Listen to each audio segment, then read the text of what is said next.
The human body has 4 major sensory receptors. They are called mechanoreceptors, pain receptors, thermoreceptors, and electromagnetic receptors. These receptors enable us to feel pressure, pain, heat, and light. Touch receptors are spread throughout the body and are more abundant in some areas than others. In order for us to tell the difference between sensations, each stimulus must trigger a response and send that message from the touch receptor to the brain. After the brain receives this message, it then tells the body how to react to the stimulus. For example, if you put your hand on a hot stove, the message is received and delivered very quickly to prevent the hand from being burned. In this lab, we will perform 2 experiments. The first experiment will use pressure as a means of stimulus on 4 parts of your body. The 4 areas will be your forearm, the back of your neck, the palm of your hand, and the tip of your index finger. The second experiment will involve temperature of water to invoke a response using 3 different temperatures of water.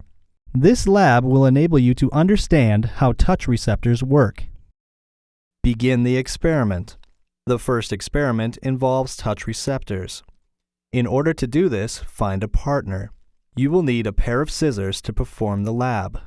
One person will use the scissors, and the other will close her eyes and report what she feels. Take the scissors in your hand and open them so that the points of the scissors are about 3 inches apart. Measure that 3-inch distance in centimeters and record the number in centimeters in your lab manual.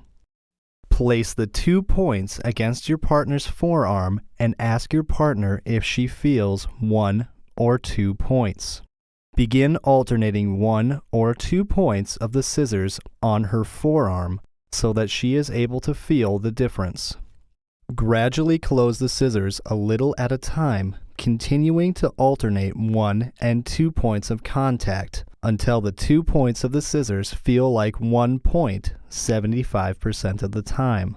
At this point, you have reached a 2-point sensation.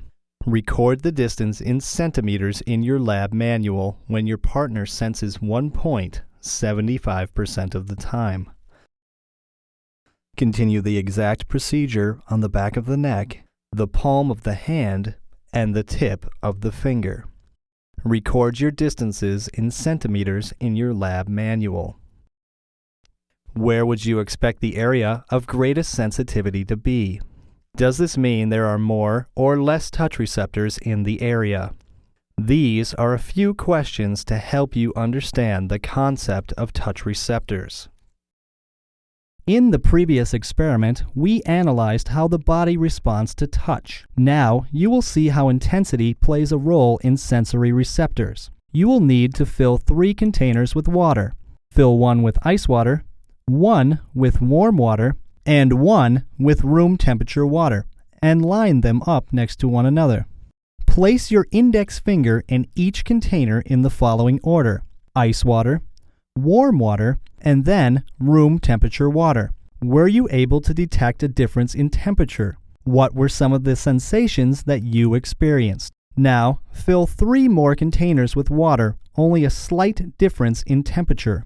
Place your index finger in the containers in any order you choose. Could you detect a difference in temperature, or did it all feel the same? What would you expect? Finally, take the cold and warm water container from the previous test and place them off to the side.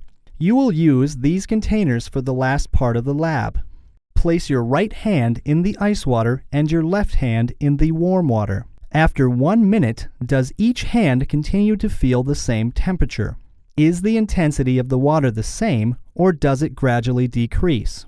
After 2 minutes, can you feel a difference between the 2 containers of water? Why or why not? This lab introduced 2 of the 4 touch receptors in the human body. Where else would these receptors be on the body, and could they work together at the same time?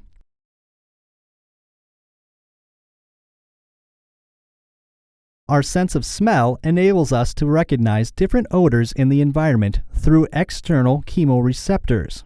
These odors can have a variety of effects on people and enter through the nose.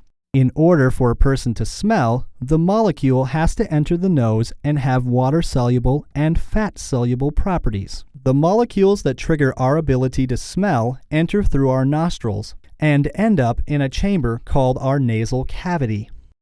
At the top of the nasal cavity, there are tiny finger-like projections called cilia. The cilia are part of the olfactory neurons and are coated with a layer of mucus that causes the odor molecules to become trapped.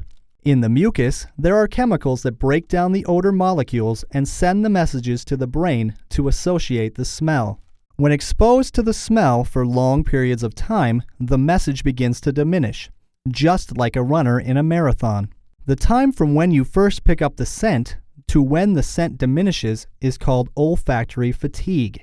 In this lab, you will test your olfactory fatigue for different substances.